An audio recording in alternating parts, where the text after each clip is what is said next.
Sa di kalayuan, isang malungkot ngunit napakagandang melody ang dahan-dahang lumutang sa hangin. Isang panaghoy mula sa isang musikero sa kalsada gamit ang kanyang lumang violin. Ang bawat nota dumapo sa puso ni Julia na parang mga luhang may musika. Nakaukit sa hangin ang lungkot na tila pamilyar. Tumingin siya sa kanyang asawa. May bahagyang pagsusumamo sa kanyang mga mata. "Ethan, huwag ka sanang magalit sa akin."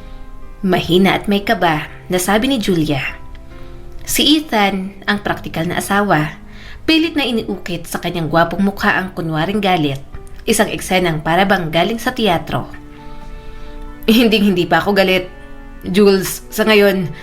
Pero kapag nalate tayo sa flight natin, ikaw ang sisisihin ko. Pabiro pero may tensyon na sabi ni Ethan.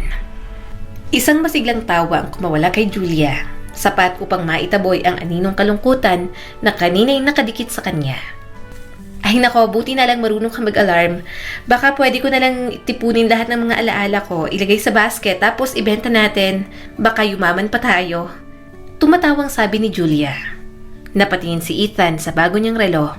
Isang regalo ni Julia noong anniversary nila.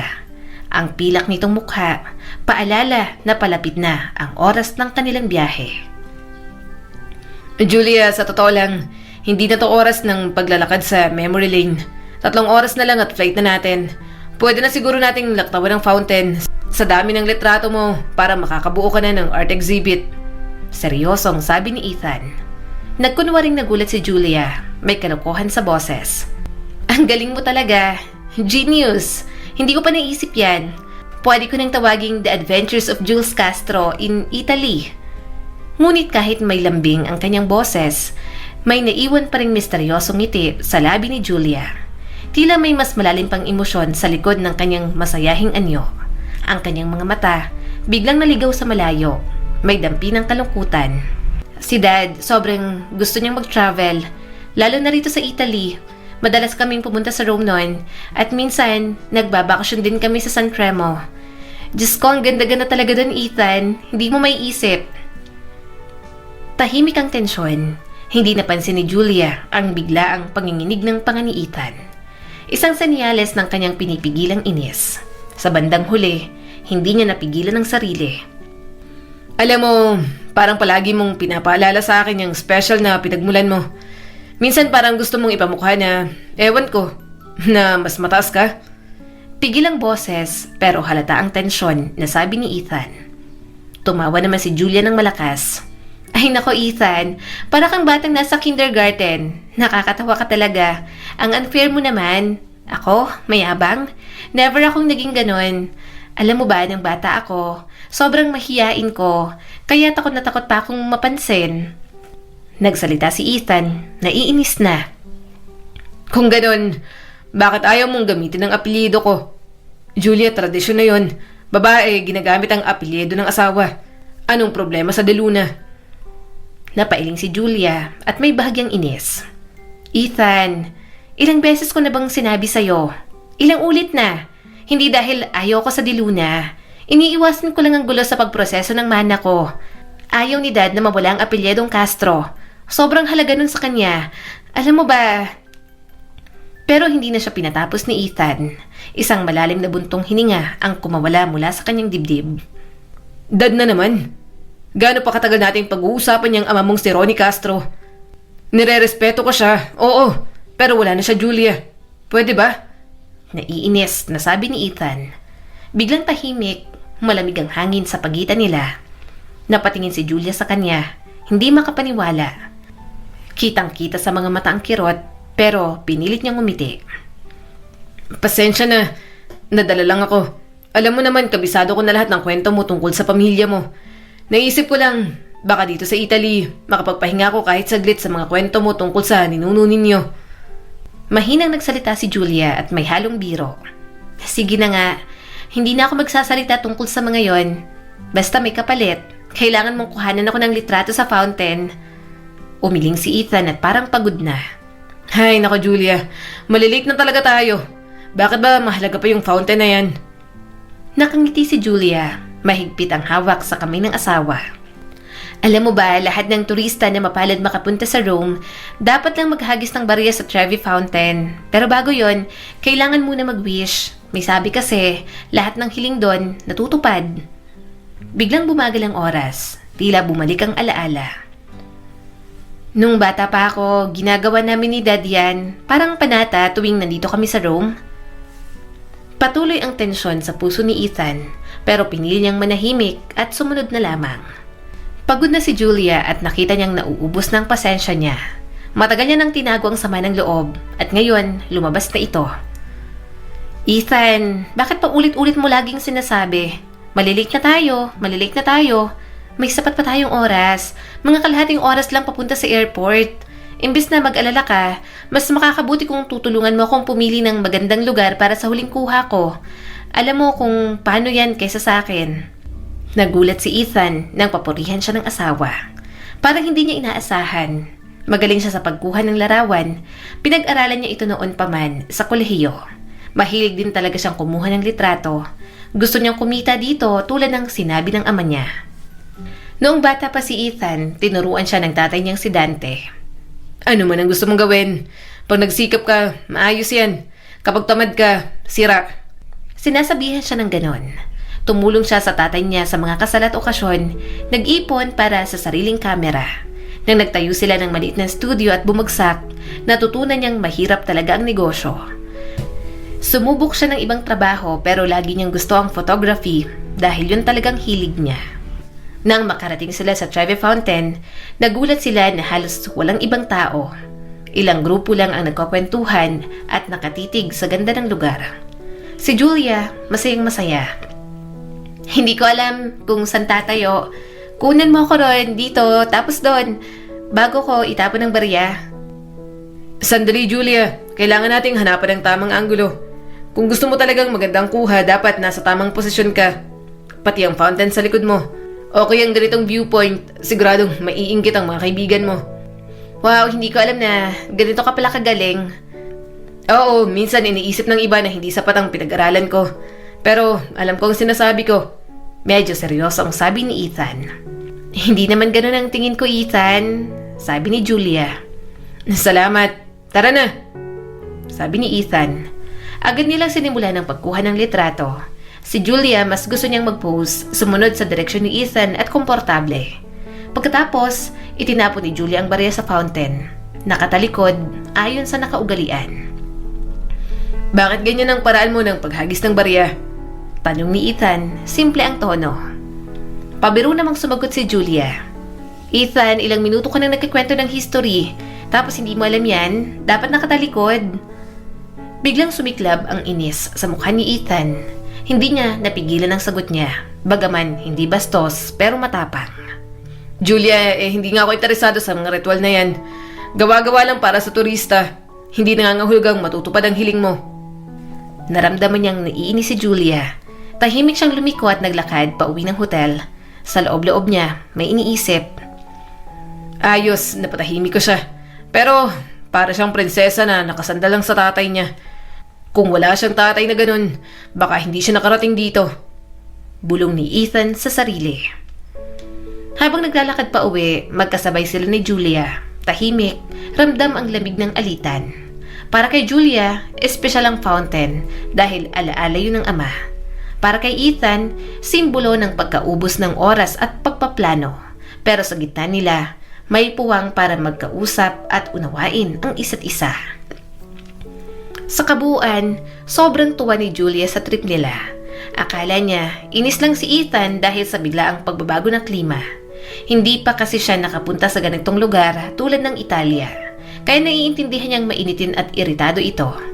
Hindi naman sila na-late sa flight nila at ligtas silang nakasakay sa eroplano. Habang paakit ang eroplano sa ulap, pumikit si Julia at naisip niya.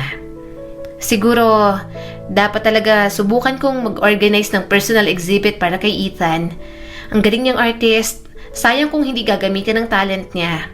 Hindi talaga para sa kanyang negosyo. Ibang pag-iisip niya.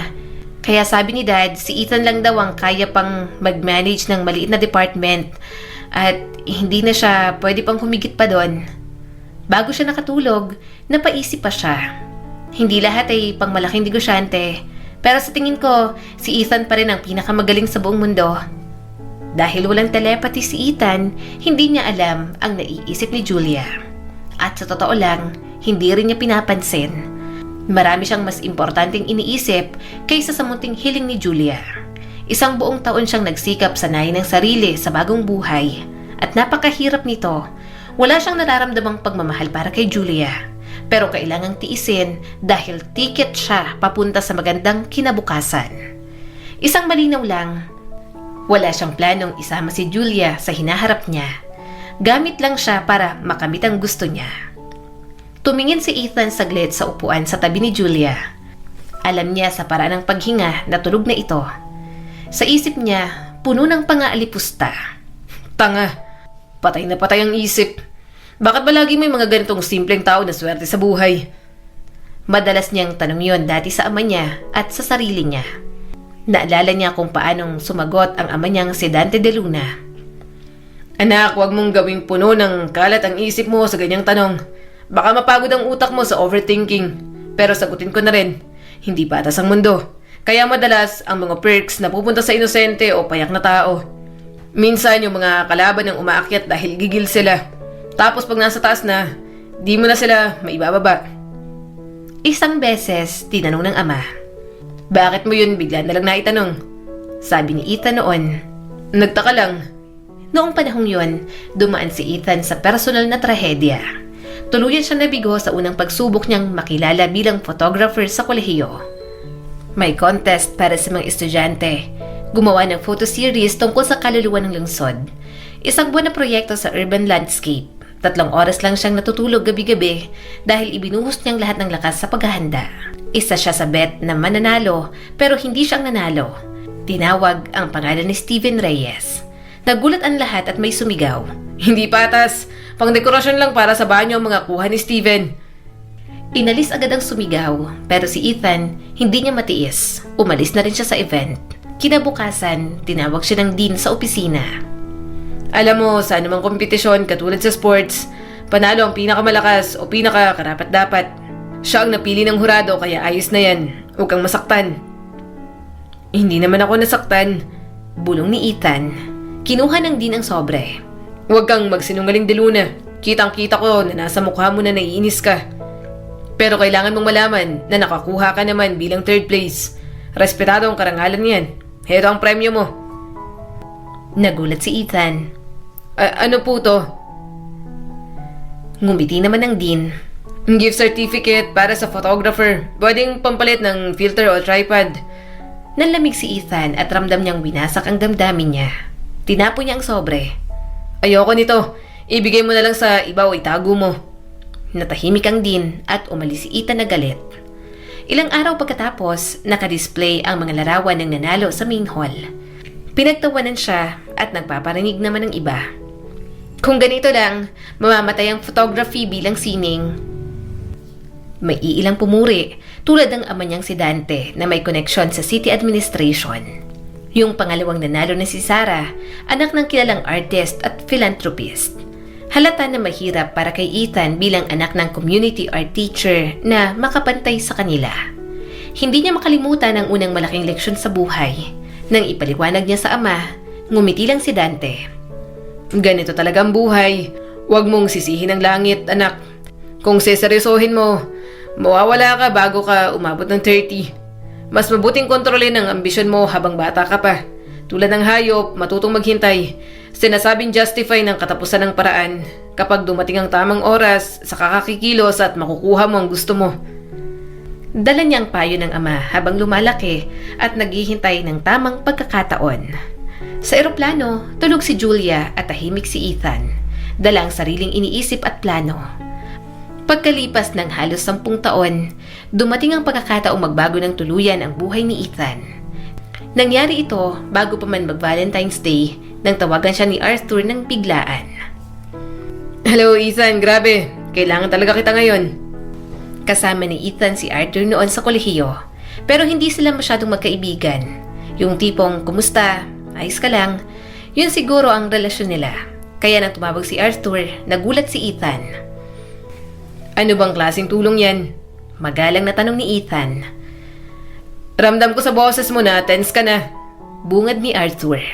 Ayos lang yan, ganun talaga. Ikakagulat mo rin kung ako yung tumawag sa'yo. Pero hindi kita bibigyan ng mahabang paliwanag. May isang exclusive event, maliit na gathering at ako yung organizer. Kailangan namin ng photographer na top-notch. Naguguluhan si Ethan. Hindi pa rin niya maintindihan ano ang gagawin niya roon. Arthur, bakit naman ako napasali sa party na yan?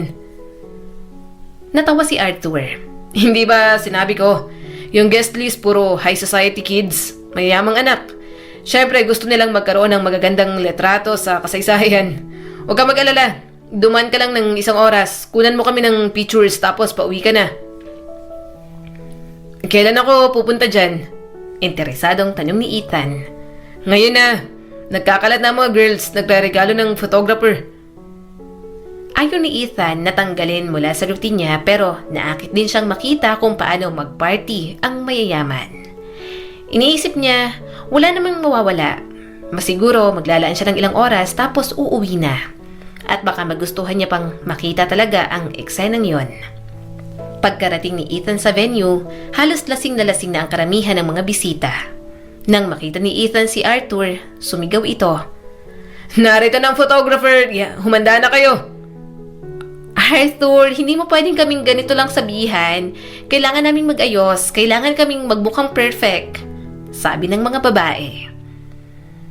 Mga girls, irresistible na kayo. Kung ako'y isang sultan sa Turkey, isasama ko kayo sa harem ko. Tuwang-tuwa ang mga babae kay Arthur, pero may isang babae na tahimik lang sa gilid, nakangiti ng bahagya. Hindi siya nakikihalo o nagpapasikat. Iniisip ni Ethan, siguro staff ang babae, kaya hindi sumasali sa kasiyahan. Sa loob ng ilang oras, nakakuha si Ethan ng daan-daang litrato at handa na siya para umalis. Pero tumutol si Arthur. Hindi Ethan, hindi ka pa makakalabas. Sagot mo to, binigay mo ang oras mo para sa amin. Akala ni Ethan ay babayaran siya pero hindi. Inalok siyang uminom ng champagne. Kunin mo to bilang pasasalamat. Hindi ako uminom ng champagne. Baka sa susunod na lang. Dapat magmaneho pa rin ako. Pasensya na. Kailangan ko nang umalis. Paglakad niya palabas, nakasabay niya ang tahimik na babae. Biglang lumapit ang tahimik na babae sa tabi niya. Tumitig lang siya kay Ethan at nagtanong. Pupunta ka ba sa syudad? Mahina ang boses nito. Pupunta ako. Sabi ni Ethan at tumango. Pwede ba akong sumabay sa'yo? Tumango si Ethan, hindi siya nagpakita ng interes. Tahimik lang niyang dinala ang babae. Inihatid niya sa address na ibinigay nito, saka umuwi agad. Ang gusto niya lang ay mahiga sa kama at makatulog. Pagdating niya sa apartment na inuupahan niya mula sa kaibigan ng ama, tumunog ang cellphone. Nakita ni Ethan na si Arthur yon, kaya naiinis siyang sumagot. Ano na naman ang gusto mo, Arthur? Ethan, kamusta yung babae? Diretsong tanong ni Arthur. Anong babae ang tinutukoy mo? Sus, bakit ka nagkukunwari? Tinatanong ko yung pasahero mong babae. Naintindihan mo ba? Hindi na yun pinansin ni Ethan dahil pagod na siya. Arthur, bukas na lang tayo mag-usap. Masakit ang ulo ko at may pasok pa ako bukas. Kung malilate ako, siguradong tatanggalin na ako ng boss ko. Kung late ako, lalo lang ako mahihirapan. Tumawa si Arthur. Ini-imagine kita. Nakatayo ka sa labas ng opisina, suot ang sombrero mo, tapos nag-aabag ng masasakyan. Pero seryoso, kung gusto mong hindi na maging empleyado lang at gusto mong maging boss ka na, yung babaeng sinundo mo, kung swertehin, makakatulong siya sa pangarap mo. Ano bang espesyal sa kanya? Walang ganang tanong ni Ethan. Dude, si Julia pala yon. Kilala mo si Mr. Ronald Castro? Ang nag-iisang tagapagmana. Grabe, sobrang yaman nun. May chain siya ng mga garden centers at home stores. Castro Gardens and Home. Hindi man pang modelo ang itsura ni Julia. De bale, hindi naman yan importante sa kasal. Hindi siya masyadong pinapansin ng lalaki kaya may chance ka dun. Marami pa sigurong sasabihin si Arthur pero natigil na si Ethan at pinutol ang tawag. Umupo sa sofa, binuksan ang TV pero hindi nakatulog. Pabagsak-bagsak sa isip niya ang mga ideya. Nasa edad na si Ethan kung saan seryoso na talagang naiisip ng isang lalaki ang pag-settle down. Nagkaroon na siya ng mga fling noon na mas bata pa siya at ilang beses nga yatang naisip na talagang ikasal. Minsan talagang kumbinsido siya, paakyat sa hagdan ng registry office kasamang nobya niya. Pero sa huling segundo, umatras siya ng takot para iwasan ang malaking eksena sa harap ng lahat. Lumapit siya sa girlfriend at bumulong. Kailangan ko lang lumabas sandali. Ngumiti ng may pangunawa ang kanyang girlfriend. Sige, maghihintay ako rito. Baka pumasok na rin si Mayor. Pagpasok ni Ethan sa men's room, nagawa niyang tumakas palabas ng bintana. Tunay na duwag na eksena. Hindi niya alam kung gaano katagal naghintay sa loob ang kanyang girlfriend. Napahiya siya ng husto dahil doon. Nang gusto niyang magpaliwanag, tinapunan siya ng nobya ng galit. Burahin mo lang number ko. Ayaw na kitang makita. Sa isip ni Ethan, na-imagine niya ang matulis na kuko ng nobya niya. Alam niyang seryoso yon. Nagkaroon din siya ng iba pang relasyon, pati sa ilang may asawa na. Pero hindi niya na muling tinawid ang huling linya. Kaya nung una, hindi niya masyadong pinansin ang sinabi ni Arthur. Ngunit dahil sa kuryosidad, hinanap niya si Ronald Castro kinabukasan. Lumipas ang 2 oras na nagre-research sa biography ng negosyante, biglang napahagalpak siya at sinabi sa sarili, Ethan De Luna, tanga ka talaga. Hindi niya na maisip kung anong gagawin. Hindi niya na alam kung anong gagawin dahil sa katangahan niya. Kaya nagsimulang maglakad-lakad, kabi-kabila ang isip, hinahawakan ng ulo, humihimas at bumubuntong hininga ng madalas. Pagkatapos ay kinuha ang cellphone at tinawagan si Arthur. Ethan! Nakatingin sa orasan si Arthur. Halos tanghali na. Ethan, bakit ganito ka katagal tumawag? Halos tanghali na. Ang mga taong responsableng nagtatrabaho, abala na. Pero tumawag ako para sa ibang bagay. Paano ko mahanap si Julia? Natawa ng malakas si Arthur. Magaling Ethan. Bilis mo pala mag-isip.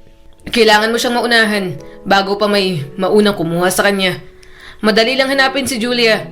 Nagtatrabaho siya sa kumpanya ng tatay niya. Ngayon, tumutulong siya dahil hindi magandang kalusugan ni Mr. Ronald Castro.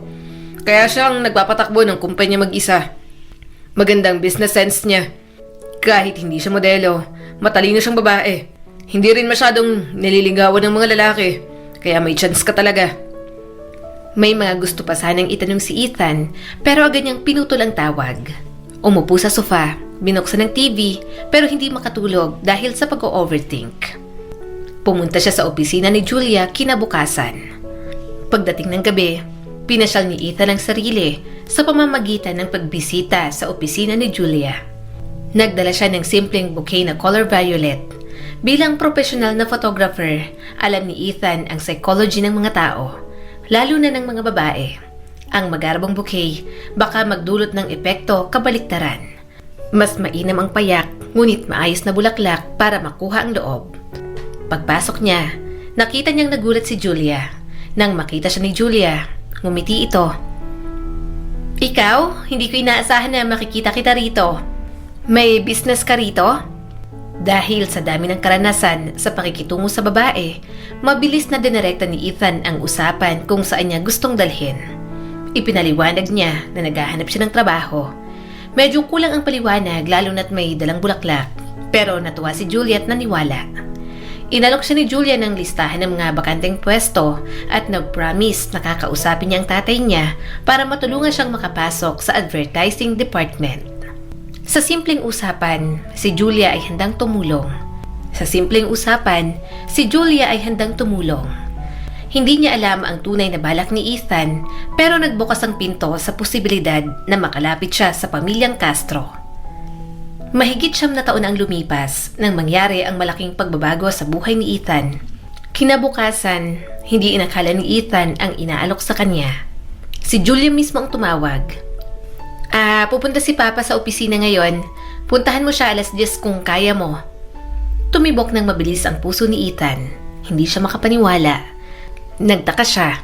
Gusto niya kaya ako? O talagang kailangan nila ako sa advertising na wala naman akong alam? Eksaktong 10:00, nakatayo si Ethan sa harap ni Mr. Ronald Castro. Kitang-kita niyang hindi maganda ang anyo ni Mr. Castro. Mukhang may sakit talaga ito. Matagal itong tumingin sa kanya.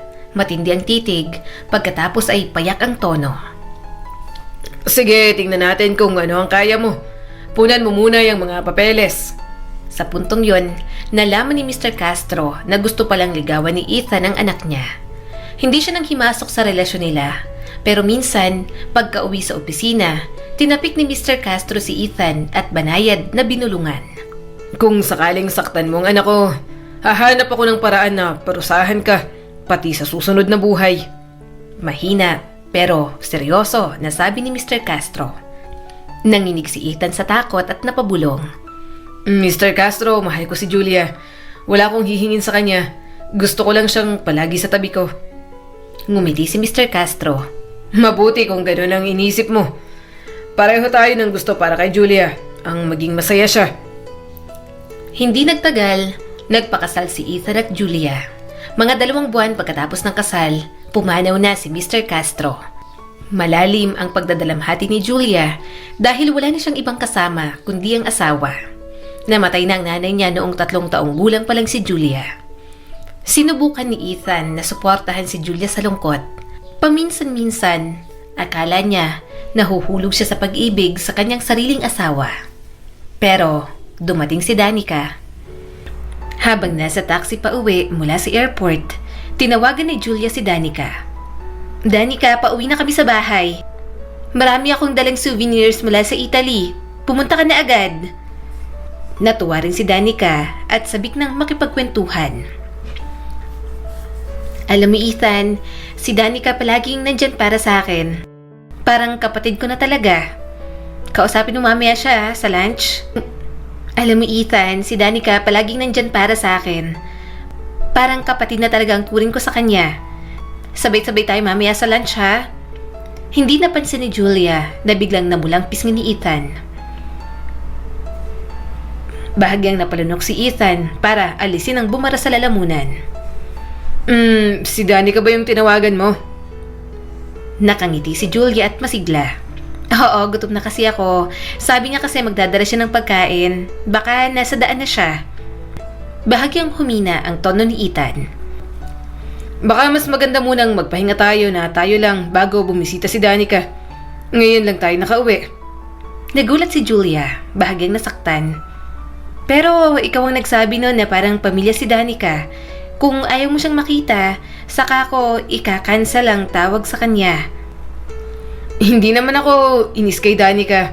Mabait siya at pwede mong kausapin kahit kailan. Pero pagod lang siguro tayo. Kailangan nating magpahinga. Sabi ni Ethan ng marahan. Tiningnan siya ni Julia ng may pasasalamat, hindi napansin ang pilit na tono niya. Malambing na nagsalita si Julia. Thank you Ethan, ang thoughtful mo talaga. Masaya akong nandito ka sa tabi ko. Gusto kong tumagal to magpakailanman. Yumakap si Julia sa balikat ni Ethan, ni hindi lubos nakaramdam ng damdamin si Ethan. Pero hinagka niya pa rin sa bewang si Julia. Praktisado na. Ayos din akong kasama ka. Bulong ni Ethan kasabay ng pagpapanggap nito. Ngunit may inis na lumitaw. Lumuwag saglit ang yakap. Hindi ko gusto na lagi kang abala sa trabaho at konti lang ang atensyon mo sa akin. Kunwari nagtatampo na sabi nito. Tumawa ng magaan si Julia. Sabi ko naman sa'yo, unti-unti kong babaguhin, di ba? May bahid ng halakak si Julia, pero halata ang tensyon. Medyo maangas ang ngiti ni Ethan. Madali lang, bigyan mo ako ng ilang responsibilidad sa kumpanya. Gusto kong tumulong. Tumigas ang mukha ni Julia, nagkibit balikat. Napag-usapan natin yan bago tayo nagtungo sa Italy. Hindi mangyayari. Hindi kailanman. Halata ang galit sa mukha ni Ethan. Wala ka bang tiwala sa akin? Tau-tauhan mo na lang ba ako? Advertising guy lang? Hindi nagustuhan ni Julia ang sinabi ni Ethan. Huwag mong sabihin yan sa sarili mo. May kasunduan tayo. Huwag paghaluin ng trabaho at personal na buhay. Matalim ang naging sagot ni Ethan. Ayan na naman. Mga sinasabi mo sa akin. Lagi na lang. Lagi kang may pasaring sa akin. Sabihin mo na lang kung hindi talaga ako magaling. Frustrated na si Julia pero pilit pinahinahon ng boses. Ethan, hindi ko minamaliit ang talino mo. Nasa industriya ako mula bata pa. Alam ko ang pasikot-sikot at panganib. At hindi naman masama kung ako ang magiging head ng advertising. Doon huminto ang bahagi. Kitang-kita ang lamat sa pagitan nila. Si Julia, protektado ang sarili at kumpanya. Si Ethan, gusto ng mas malaking role at naiinggit sa katalinuhan ni Julia. Pareho silang may pinagdaraanan. Si Julia sa lungkot dahil sa pagkawala ng ama. Si Ethan sa ambisyon at kawalan ng tunay na damdamin sa asawa. Iyan ay isang kaaya-ayang posisyon. Hindi tumugon si Ethan sa tanong, bagaman marami siyang nais iparating. Ayaw niyang manatiling parang libreng kasama o pabigat sa natitirang bahagi ng buhay niya. Hindi niya rin ikinatutuwa na palaging nangangailangang manghingi ng pera kay Julia tuwing may kailangang gastusin, mga kagamitan, honorarium ng mga artist, at iba pang gasto sa paggawa ng dekalidad na material para sa advertising. Si Julia sa kanyang mapanuring pagtingin sa mga ulat pinansyal, madalas pumigil sa anumang proyektong itinuturing niyang delikado o walang matibay na basihan. Mas inuuna niya ang kanyang instinct sa negosyo kaysa sa malikhaing mungkahi ni Ethan. Lalo itong nagpabigat sa loob ni Ethan at higit niyang pinag-isipan kung paano niya matatapos ang nakasisikip na pag-asa sa asawa. Sa tuktok ng isa na namang matinding sandaling ng pressure, hindi niya na natapos ang sasabihin dahil agad nang tumigil ang taxi. Dito na po tayo sa destinasyon.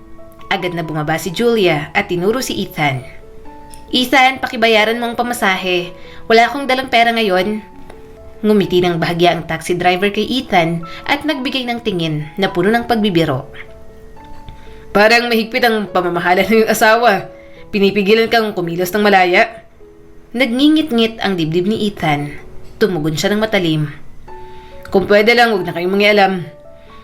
Ipagpatuloy niyo na lang po ang pagmamaneho ng may pag-iingat. Na-offend ang driver. Bago pa tuluyang makalabas si Ethan, biglang pinabilis ng driver ang sasakyan. Tumalbog ang gulong sa lubak at nabasa si Ethan mula sa ulo hanggang paa ng maalikabok na tubig. Nakatayo siya sa harap ng gusali, nabasa ang mamahaling kasuotan at natabingan ng putik. Isang tanawing nakakalunos. Sa galit at kahihiyan, nais niyang sumugod sa taxi. Ngunit ang sasakyan ay mabilis nang lumayo. Nang pauwi siya, ang pagkakadapa niya at ang kahihiyan ay pumapaso sa isip ng higit pa sa sariling inis. Pagdating sa bahay, sinalubong siya ni Julia at Danica ng sabay na pagtawa. Ethan, hindi ko matiis na iwanan ka ng saglit. Paano ka napunta dun sa putikan? Bumubulong-bulong si Ethan ng malumanay ngunit halata ang sama ng loob. Masyado na kayong masakit magsalita. Agad siyang pumasok sa banyo at sinarado ang pinto ng malakas. Lumapit si Danica kay Julia ng seryoso ang mukha. Julia, kung ayaw mong umatras si Ethan sa inyong relasyon, huwag mo siyang hahayaan na mapahiya sa harap ng iba, lalo na sa ganong paraan. Napatingin si Julia kay Danica, may tunay na pagtataka. Ano? Ang usapan ngayong araw ay tungkol sa kahihiyan. Ano raw akong malupit na asawa? Paano ko siya na-humiliate? Ako raw ngayon ang malupit na asawa. Paano ko naman siya ipinahiya? Nagbibiro lang naman ako. Tumingin siya sa pinto ng banyo. Sumagot si Danica ng banayad, ngunit may matalim na diwa. Talagang hindi gusto ng kalalakihan ang ihambing sa mga bata. Tumiti mo yon sa kanilang pagkatao. Dapat mo sana siyang tinulungan at hindi muling pinagtawanan.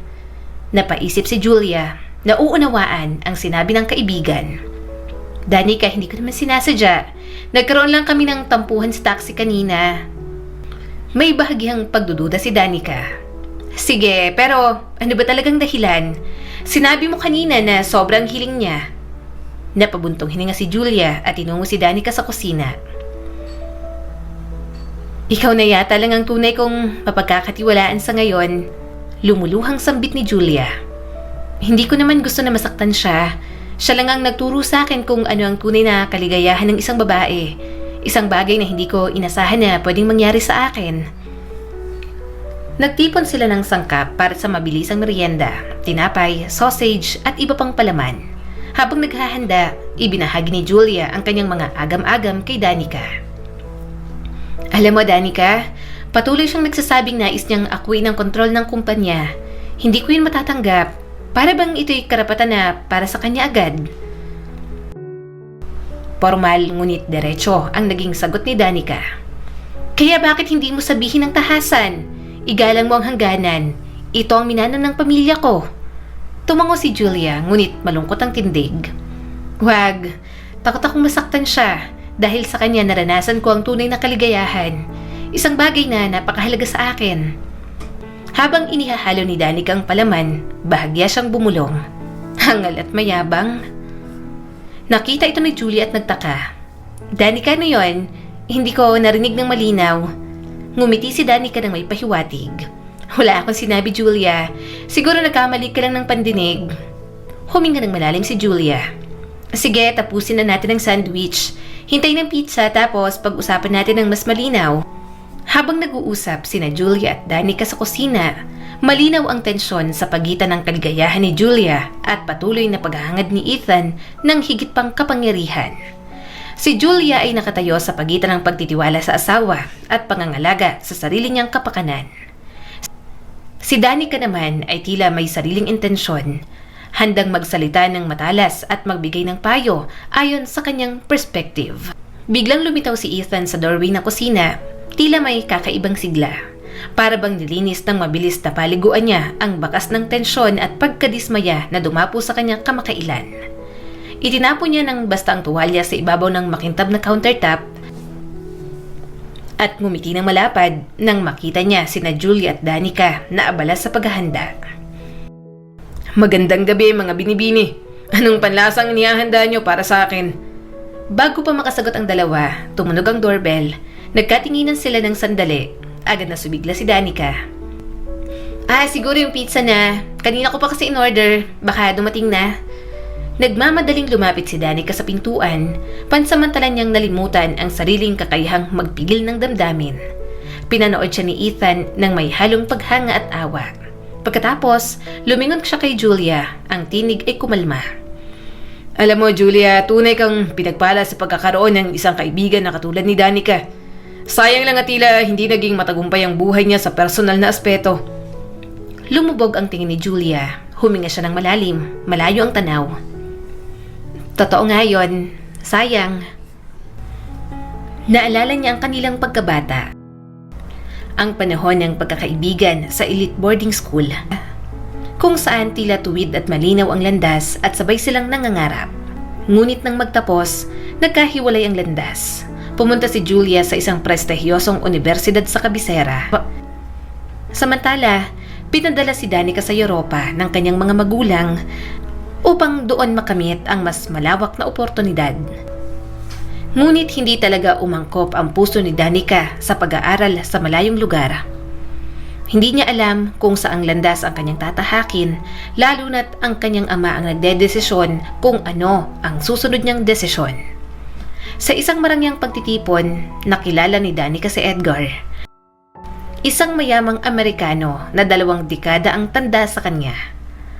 Agad niyang sinikap na ligawan si Danica ng may matinding atensyon. Hindi alintana ni Danica ang agwat sa edad. Bata pa siya at inosente. At naniwala siyang kay Edgar mabubuo ang panghabang buhay na kaligayahan. Walang paalam sa magulang, minadali niyang magpakasal kay Edgar na inakala niyang tunay na engkantadong kwento ng pag-ibig. Subalit hindi tumagal ang kasal. Mga ilang araw pa lang matapos maging Mrs. Thornton, napagtanto ni Danica ang malaking pagkakamali. Ang tahimik at tila maalagang lalaki na minahal niya ay nagbago at naging malupit. Stupid! You need to learn your lessons! Mapang-utos at mapanghamak na sabi ni Edgar. Hindi lang salita ang gamit ni Edgar. Isang dating boksingero, ginamit niya ang kanyang kamao upang ipakita ang galit. Madalas, umuuwi si Danica ng may pasa, tanda ng puot ni Edgar. Isang araw, nasugatan ang ilong ni Danica sa isang bugbog. Nang makita niyang tindi ng sakit, Napahiya si Edgar at humikbi. Humiling ng kapatawaran. Pinilit ni Danica na magpatawad para lang sa katahimikan. Ngunit nang lumisan si Edgar para sa isang biglaang biyahe, tumakas si Danica. Umalis siya na may daladalang pitaka na naglalaman ng dokumento at ng mga ATM cards. Sa gabing yon, pinalad siyang makakuha ng huling upuan sa flight pabalik sa Pilipinas. Pagdating niya sa lungsod, agad siyang tumawag sa ama. Papa, tumakas ako mula sa aking asawa. Pakisundo po ako. Wala na po akong pera. Dumating mismo ang ama sa paliparan. Hindi siya sinigawan, kundi tinanong ng banayad. Salamat at buhay ka pa, anak. Pero dahil sa ginawa mo, hindi kita mapagkakatiwalaan sa negosyo ko. Mabilis niyang binago ang kanyang last will testament at dumating sa kaalaman ni Danica na malaki ang epekto nito. Kailangang magtiis si Danica sa kahit maliit na ibibigay ng ama at hindi rin niya alam ang kapalaran niya sa hinaharap. Ngayon, sa kusina ni na Julia at Danica, muling nabuhay kay Danica ang alaala ng mga pangakong nauwi sa kawalan. Si Julia naman ay nakikinig ng may malasakit, naiintindihan ang hirap ng kaibigan, dala ng sariling tagumpay at hamon. Si Ethan na biglang naging mas masigla, may dalang sariling pagnanais habang pinagmamasdan ang dalawang magkaibigan. Habang naghahanda silang tatlo ng merienda at nag-uusap sa kusina, malinaw ang tensyon. Si Julia ay nagpapakita ng malasakit kay Danica at alalahanin sa asawa. Si Danica ay may sariling karanasan at perspective at si Ethan ay may lihim na ambisyon. Nalaman ni Danica ng malinaw at puno ng pag-unawa na hindi siya susuportahan ng nakatatandang kapatid na bagong beneficiary ng huling habilin. Dahil dito, kinailangan niyang harapin ng seryoso ang kinabukasan niya. Ngunit tila hindi pa tapos ang tadhana sa kanya. Nagbigay ito ng panibagong pagkakataon, isang pambihirang alok sa katauhan ni Ethan De Luna. Nang unang inanyayahan ni Julia si Danica sa kanilang kasal, tumanggi muna si Danica. Julia, wag kang masaktan. Pero hindi pa ako handa sa selebrasyon. Alam mo naman, mahirap ang diborsyo at para akong binigo ngayon. Bilang matapat na kaibigan, pilit na nagpumilit si Julia. Danica, higit ngayon, kailangan mo ng ibang iisipin. Ikaw ang pinakamatalik kong kaibigan. Gusto kitang maging maid of honor ko. Matapos ang mahabang panghihikayat, pumayag si Danica at hindi siya nagsisi. Nang makita niya si Ethan bilang nobyo ni Julia, agad niyang naalala ang ganang pang-ambisyon ni Ethan. Handang gawin ang lahat para maabot ang mithiin. Bilang matalino at mapagmatsyag, alam ni Danica na hindi epektibo kung derechahan silang aatake. Kailangan ng strategy. Ilang linggo lang matapos ang kasal, tumawag si Danica kay Julia. Julia, sobra akong nalulungkot. Pwede ba akong bumisita?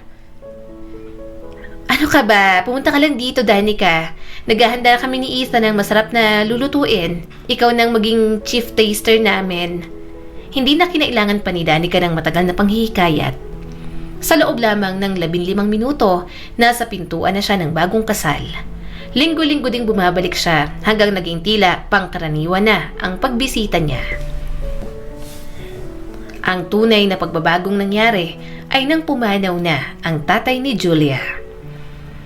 Kusang loob na inorganisa ni Danica ang libing, inasikaso ang bawat detalye ng may kahangahangang husay at respeto. Pagkatapos ng seremonyang puno ng lungkot, lumapit si Ethan kay Danica. Danica, salamat sa hindi pag-iwan sa amin ni Julia sa oras ng aming pangangailangan. Tunay kang kaibigan ng pamilya. Bukas ang pintuan namin para sa'yo. Lagi mo sanang tandaan na handa kaming tumulong sa'yo. Ako at si Julia. Naramdaman ni Danica ang bigat at sinseridad ng pananalita ni Ethan. Sa kaibuturan ng kanyang isip, may maingay na tinig. Kailangan kong maakit ang asawa ng kaibigan ko. Mula sa mana ni Julia, malaki ang magiging pakinabang ni Ethan bilang pangunahing tagapagmana. Malinaw sa kanyang landas papunta sa yaman at impluwensya. Pagdating ng hapunan, pagod si Julia matapos ang nakakapagod na flight at mabigat na emosyon ng pagkawala ng ama. Halos nakatagilid na siya.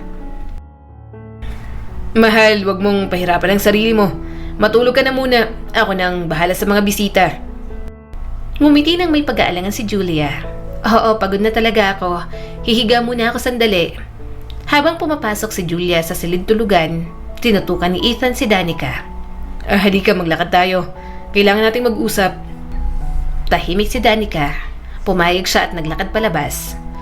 Pagkarating doon, nagbago agad ang tensyon. Yakap ni Danica si Ethan at hinalikan siya ng may matinding damdamin. Hindi mo alam kung gaano kita hinahanap. Ang hirap manatili sa tabi niya at sabay na makita ka. Naiilang na ako. Baka tawagin ko siyang ikaw balang araw. Hinaplos ni Danica ang pisngi ni Ethan. Banayad, halos parang isang panaginip. Napatawa siya ng mahina, may halong panunukso. Ay nako mahal ko, isang araw tatawagin mong pangalan ko habang iniisip mo pa rin yung hangal mong asawa. Halika na, doon ka na kasi sa bahay ko. Ako nang bahala sa puso mong sugatan. At gaya ng isang nahipnotismo, sumunod si Ethan. Hindi na siya umuwi. Umaga na nang dumating siya. Tulog na si Julia, mahimbing, payapa. Walang kaalam-alam na ang asawa niya ay nahimlay na sa bisig ng ibang babae. Pagdating ng gabi, habang nakahiga si Ethan sa kama nilang mag-asawa, hindi siya mapakali. Tila umiikot ang kisame sa sobrang bigat ng konsensyang sinusubukan niyang baliwalain. Ngunit ang isip niya, nasa malayo. Danica, mahal ko, gagawin ko ang lahat ng gusto mo. Hindi ko na talaga kaya. Kung hindi lang sobrang yaman ni Julia, matagal ko na siyang iniwan. Bumubulong na sabi ni Ethan sa kanyang sarili. Napapikit siya pero tumatagos pa rin sa pandinig niya ang boses ni Danica.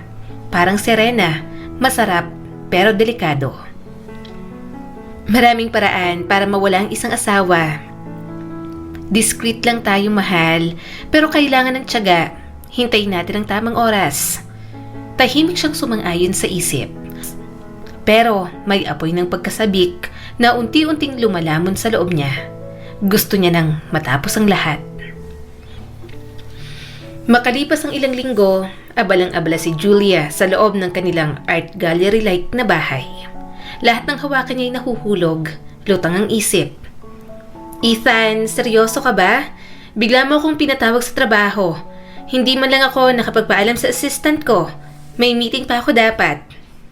Hindi mo kailangang magpaalam kahit kanino. Ikaw ang CEO. Ikaw ang boss. Malamig ang boses na sabi ni Ethan. Alam ko yon. Pero sana man lang sinabi mo kahapon na may out of town tayo. Saan ba tayo pupunta? Walang emosyon si Ethan. Sorpresa sana. Ilang araw na tayong hindi okay. Naisip ko baka makatulong ang weekend getaway. Tayo lang, magkakasama. Tumawa ng walang gana si Julia. Yung last resort na cabin, pang horror movie ang pangalan. At yung itsura, rustic daw, mukhang abandonado. Hindi naman pangalan ang mahalaga, kundi ang karanasan. Walang pakialam na sabi ni Ethan. Napansin ni Julia ang kakaibang tingin ni Ethan pero hindi niya nalang pinansin. Isinuot niya ang jacket niya kahit may kakaibang lamig siyang nararamdaman, hindi galing sa hangin. Tahimik ang biyahe, nakakabinging katahimikan sa loob ng mamahaling kotse. Gusto mo ng kapehan? Tanong ni Ethan. Kinuha ni Ethan ang termos sa glove compartment. Kinuha naman ni Julia at nilagok kaagad. Pagkalipas ng ilang segundo, nanlalambot ang katawan niya, nahihilo at mabilis siyang nilamon ng antok. Marahang napatingin si Ethan sa kanyang cellphone. Danica, tapos na. Lahat ayon sa plano. Sa loob ng ilang saglit, bagsak si Julia. Tulog na tulog, parang sanggol. Saglit na bumalik ang ulirat ni Julia. Pero hindi dahil sa liwanag, kundi sa masangsang na amoy. Basang lupa, bulok, parang libingan. Gusto niyang takpan ang ilong niya, pero hindi niya maigalaw ang kamay. Ang bigat ng katawan ko. Ano to? Bakit parang nakatali ang kamay ko? Bulong niya sa isip. Unti-unting binuksan niya ang mga mata. Kadiliman, may kaunting liwanag mula sa malayo. Isang puting hugis, parang pinto. Narinig niya ang mga boses. malabo pero pamilyar. Si Ethan at si Danica. Ethan, ang hina mo. Ang dami ko pang kailangang ituro sa'yo. Matinis at humahalakhak na sabi ni Danica. Sigurado ka bang hindi siya magigising agad? Mahinang tanong ni Ethan. Matigas at malamig ang tono ni Danica. Walang makakahanap sa kanya rito. Abandonado na tong lugar na to simula ng sunog. Wala nang gustong bumalik. Tumulo ang luha ni Julia habang pinipilit niyang igalaw ang katawan. Pero wala siyang nagawa. Nakatali ang bibig, mga paa, parang biktima ng sariling asawa. At sa dilim, tanging takot at pagtataksil ang kanyang mga kasama. Danica, mahal, nagbago na yata ang isip ko. Naisip ko lang baka dapat hindi natin siya iniwan doon. Baka naawa lang ako sa asawa ko.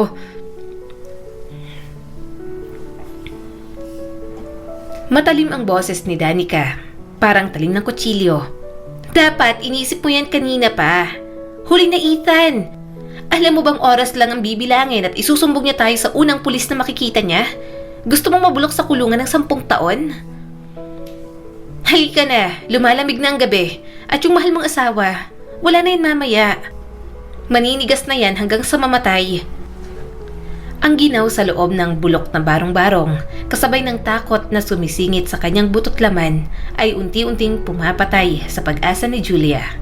Ramdam niya, walang duda, na ang kamatayan ay dahan-dahan ng sumusundo. Pero sa halip na lumaban, ang kanyang katawan ay tila sumuko na. Isang maitim na kawalan ang bumalot sa kanya. Isang manipis, matinis na bata na tinig. Buddy! Buddy, ang galing mo magtago ah! Nagising si Julia ng bigla. Malabo pa ang isipan at may naririnig siyang matinis na tunog. Tumagal ng sandali bago niya naunawaan kung ano yon. Isang payak at halos bata ang boses. Buddy, ang galing mo humanap ng taguan! Sa isang saglit, nakalimutan ni Julia ang lahat ng takot. Sinubukan niyang sumigaw, ngunit ang lumabas lang ay mabigat na ungol dahil nakatape ang bibig niya. Narinig niyang masayang hiyawan mula sa labas. Buddy, nandun ka pala. Akala ko kung saan ka na naman pumunta. Sabi ni Papa, dapat lagi tayong magkasama tapos iniiwan mo naman ako. Naramdaman ni Julia ang isang pag-asa. Ang batang yon ang posibleng magligtas sa kanya. Inipon niya ang natitirang lakas at naglabas ng mahihinang ungol, sinubukang maglabas ng kahit anong ingay. Narinig ng bata ang sigaw niya mula sa labas. Oh, may tao dito sa loob. Natakot ako. Lalong nag-iba ang tibok ng puso ni Julia. Sinubukan niyang igalaw ang kanyang katawan. Nag-unat-unat ang mga nakatali niyang mga paa. Nag-grunt at kumilos ng husto para maakit ang pansin ng mas malakas. Walang sagot ng unang sandali. Tila palayo na naman ang bata. Ngunit di nagtagal, narinig niya ang pag-ugan ng pinto. Kumabog ito ng paunti-unti at sumingit ang matinding liwanag. Anong ginagawa mo rito? Mabilis at naguguluhang tanong ng bata. Dahan-dahang pumikit si Julia at inangkop ang paningin sa liwanag. Namangha siya nang makitang mukha ng isang maliit na batang babae. Maitim ang mga mata at may halong takot at pagkamausisa. Mukhang nasa 8 taong gulang na. Maingat nitong hinaplos ang tape sa bibig ni Julia at nang matanggal, muling bumalik ang tunog sa kanyang pandinig. Maraming salamat. Ngumiti ang bata ng taimtim. Ako si Lily. Wala na akong mama, kaya pumunta kami rito para bisitahin ang puntod niya. Hinugot ni Lily ang lubid sa pulso at bukong-bukong ni Julia. Pilit sinubukang luwagan ng tali. Maliit ang mga daliri at kitang-kitang hindi sapat ang lakas.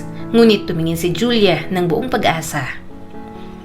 Kung masyado kang nahihirapan, baka pwede mong tawagin ang tatay mo? Nalingon siya ni Lily at may ningning ang mga mata. Oo, tatawagin ko siya agad. Sa isang iglap, umatras si Lily palabas. Iniwan si Julia sa mahimbing na katahimikan. Nanginginig pa rin ang katawan niya. Sumasalpok ang ulo sa sakit. Tila alikabok at uhaw ang pakiramdam ng bibig niya. Ngunit hindi siya sumuko. Ilang sandali pa, muli niyang narinig ang mahina ngunit malinaw na tinig ni Lily mula sa malapit. Papa, akala ko tumakas si Buddy, pero nagtatago pala siya dito. Sumagot ang isang lalaking boses, malalim at kalmado. Ilang beses ko nang sinabing ipaalam mo agad kapag lumalayo ka, Lily. Nag-aalala ako sa'yo. Halika, ipakita mo sa akin kung anong nakita mo. Tumibok ang puso ni Julia nang may bagong pag-asa. Humarap siya sa pintuan nang makita ang mataas at matipuno na anyo ng tatay ni Lily. Hindi niya lubos makita ang mukha nito dahil di mang ilaw. Ngunit ang tinig nito ay tila lunas sa pagkabiyak ng nerbiyos. Hindi tayo magtatagal dito. Ilalagay ko lang ng maayos ang mga bulaklak sa puntod ng nanay mo. Maglilinis tapos aalis na tayo agad. Humagulgol si Julia. Dahan-dahan niyang nilingon. Maraming salamat po. Si Ethan at ang kaibigan ko, sila po ang may kagagawan. Napansin ng ama ni Lily ang lungkot sa tinig. Napailing siya ng malalim at ngumiti pa rin ng may lambing. Mukhang buhay ka pa at kaya mo pang magsalita ng maayos. Iyan ang tanda na hindi ganun kasamang sitwasyon. Huwag kang mahiya, tutulungan kitang makaalis dito. Mula sa bulsa, dahan-dahan niyang inilabas ang matibay na folding knife. Sa maingat at mabilis na kilos, pinutol niyang tali sa pulso ni Julia at pagkatapos sa bukong-bukong. Nang subukang tumayo ni Julia, nanginginig pa rin ang kanyang katawan. Inalalayan siya ng ama ni Lily. Sandali lang to, nasa truck kami sa labas. Hawakan mo lang ako ng mahigpit. Lalakad tayo ng dahan-dahan. May pag-aalangan si Julia, pero puno yun ng pag-asa. Kailangan ko sanang makarating agad sa lungsod. Unahin mo munang mabawi ang lakas mo. Lalayo tayo rito at doon maaari nating mapag-usapan ang susunod na gagawin. Hindi kita papahintuin na masaktan ka. Nagtatrabaho ako sa pangangalaga ng mga hayop. Isa akong veterinaryo. Bahagyang napangiti si Julia. Veterinaryo? Totoong nakakataba ng puso na makilala ka, Henry. Mabilis siyang bumalik sa kamalayan ng labis ang pagod. Kaya naman, muli siyang nawala ng malay. Lumipas ang halos 2 araw bago muling nabuksan ni Julia ang mga mata ng tuluyan. Labis ang puyat at sakit, may lagnat, malalim ang ubo at nanghihina ang katawan. Mag-isa sa lumang kubo, ngunit hindi na siya nag-iisa. Nandyan na si Henry na nagbigay ng gamot, mainit na sabaw at mahinahong pag-aalaga. Tahimik ngunit patatag ang presensya niya. Sabi nila, puno ang buhay ng hindi inaasahang pangyayari, hindi ba? Bago ka, puro 4 na paa ang pinapangalagaan ko, ang hayop. Pero ngayon, ikaw ang pinoprotektahan ko. Mahirap isipin na abot tayo rito, pero nandito tayo ngayon. Tumango si Julia nang hihina ang boses. Hindi ko akalaing mauuwi ako rito. Salamat sa pagligtas at pag-aalaga, Henry. Lumalabas si Lily paminsan-minsan, dala ang kanyang asong si Buddy para magpakita ng munting saya. Umiikot sa paligid ang bata, nagkakwento ng simpleng pangyayari para matulungan si Julia na makalimot sa sakit. Tinitingnan ko si Buddy, parang bata na rin siya sa saya ngayon. Naalala ko pa nung inalagaan natin siya pagkatapos nating tulungan dun sa basurahan. Tama, minsan natagpuan ko siya sa tabi ng basurahan. Napakabagal at nanghihina. Ngayon parang prinsipe na siya rito. Nagpahinga si Julia, unti-unting lumakas habang lumilipas ang araw. Nakapagkwentuhan kay Henry tungkol sa mga nangyari. Sadyang nakakatakot ang ginawa sa akin ni Ethan at Danica. Ngunit natutuwa akong malaman na may proseso para hawakan ang kanilang balak sa kumpanya. Ipagpatuloy mo ang pagaling, Julia. Pagkatapos mo, pag maayos ka na ng husto, may mga hakbang kang pwedeng gawin. Legal at sa tulong ng mga malalapit sa iyo at pinagkakatiwalaan mong mga tao. Pagkatapos ng halos 1 buwan, muling nakabalik si Julia sa lungsod at sa opisina.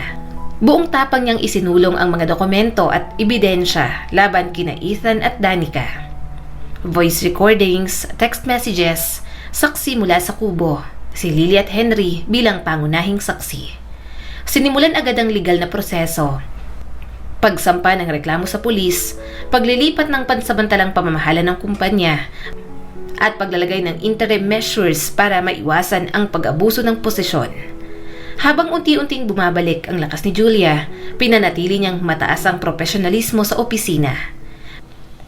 Pinamunuan niya ang pagpupulong ng malinaw at diretso sa mga instructions. Hindi ipinakita ang pagulat o galit sa mga katrabaho.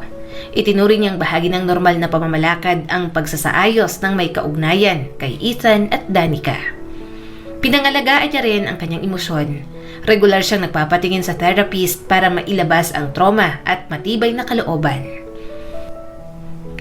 Ilang linggo matapos mawala si Julia ng biglaan, hindi nag-aksaya si Ethan ng kahit isang sandali. Agad niyang sinupil ang lumang pamunuan at sistematikong pinalitan ang sinumang pumupuna sa kanya. Tila isang hari na bumaba sa trono, winalis niya ang matatapat na kaalyado ng dati at pinasok ang kanyang mga taong sakim ng kapangyarihan. Kasama si Danica sa kanyang tabi, ang kanyang piniling taga-suporta, at malimit siyang nasa harapan, ninanamnam ang impluwensya na hatid ng tagumpay. Ngunit sa kabila ng masayang pagdiriwang, lihim siyang naglalayong guluhin din si Ethan. Naglaan siya ng sunod-sunod ng plano para mahuli ang lalaking malakas ang loob. Bago maisakatuparan yon, kailangan niyang malaman ang eksakto kung gaano kalaki ang kayamanang makukuha niya. Pumasok si Danica ng may kasamang kumpiyansa. Tila bagyong handang maghamon. Tinitigan niya si Brenda, ang chief accountant na kilala sa pagiging kalmado kahit sa pinakamatinding sitwasyon. "Brenda, kailangan ko na ngayon ang annual financial report," sabi ni Danica. Ang tinig ay puno ng otoridad. Hindi nagulat si Brenda. Tahimik niyang tiningnan si Danica ng may malamig na katiyakan. "Hindi ako otorisadong magbigay ng sensitibong impormasyon sa kahit na sino lang. Kailangan lang formal na utos mula kay Julia o legal na dokumento." Profesional at matatag na sabi ni Brenda. Muntik nang magsalubong ng panlalaban na ang titig ni Danica sa salita ni Brenda. Halos maipit siyang huminga dahil sa galit. "Sino ka ba sa akala mo? Ano bang ginagawa mo dito sa kumpanya ko? Tanggalin mo ng sarili mo." Ngunit hindi natitinig si Brenda. Lumuhod siya sa prinsipyo.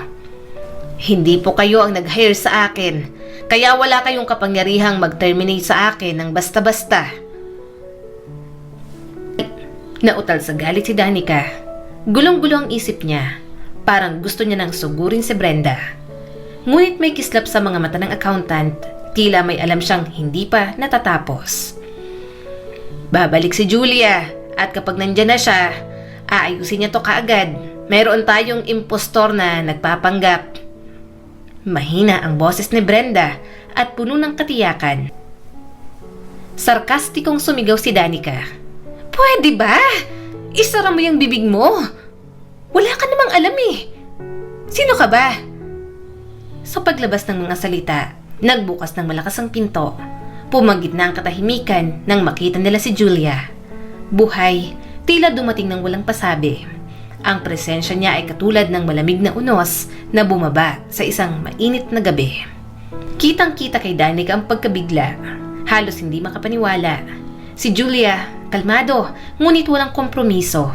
Tumayo ng tuwid. "Danica, mukhang bumagsak ang carefully crafted scheme mo kasama si soon-to-be ex-husband ko. Ngunit huwag kang mag-alala. Pwede kayong magtungo sa isang tahimik na lugar. Malayo rito. Baka payagan pa kayo ng tamang otoridad na magdaos ng maliit na kasal bago man kayo makulong." Nagliyab ang mga mata ni Danica sa galit. Sumugod siya kay Julia. Nalalaban, ngunit sa sandaling yon, biglang sumulpot ang mga uniformadong pulis mula sa magkabilang sulok. Tila lihim na nakatago at handang sumagip. Mabilis nilang hinuli si Danica habang nagbubuga ito ng banta. "Babalikan ko kayo. Sisirain ko ang mga buhay ninyo." Sigaw ni Danica habang inaakay papalayo. Tiningnan ni Julia ang pinalalayong kaibigan at saka ibuturo ng puso niya'y hindi sumiklab ang ligaya. Sa halip, isang malalim na lungkot. Ang pagkakanulo ng taong itinuring niyang kapatid at kamag-anak, nag-iwan ng matinding bakas sa puso niya. Mabilis na lumipas ang 2 taon, napakaraming nagbago sa buhay ni Julia sa hindi inaasahang paraan. Natutunan niyang tingnan ang mundo ng may bagong pag-unawa. Pinahalagahan niya ang simpleng ligaya, ang tunay na relasyon at ang kapayapaan sa araw-araw. Sa pagbawi mula sa trahedya, doon siya nakatagpo ng gabay at pag-ibig mula kay Henry, ang veterinaryong nagligtas sa kanya sa madilim na kubo. Ang pagkakaibigan nila ay unti-unting nahubog sa mas matibay na pag-ibig na hindi niya inasahan.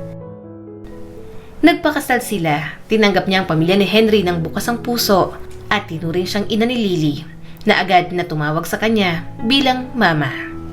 Nang malaman ni Lily na magkakaroon ng baby brother, sumiklab ang kanyang tuwa at mas lalo pang pinagtibay ang bagong pamilya. Kada buwan, naging ritual nilang bisitahin ang liblib na kubo. Yung lugar kung saan nagbago ang buhay ni Julia. Sa bawat pagpunta, dala nila ang pasasalamat sa panganib na pinagdaanan ni Julia at sa bagong simula na binuo nila bilang isang pamilya kasama si Buddy, ang asong iningatan ni Henry. Isang hapon, habang sinusuri ni Julia ang mga karaniwang bills at junk mail, nakakita siya ng isang liham mula sa bilangguan kung saan nakakulong si Ethan. Nang buksan niya, nabasa niya ang kalat-kalat at desperadong sulat. Paghingi ng tawad, paglahad ng pagmamahal at mga pariralang tila muling gumigising sa alaala ng kanilang Italian holiday. Ang tinapon niyang barya sa Trevi Fountain, ngunit sa pagkakataong ito, kalmado si Julia. Ganap niya nang nauunawaan na wala na siyang puwang para sa dating pag-asa. Tapos na yan, wala nang naiwan sa akin dyan.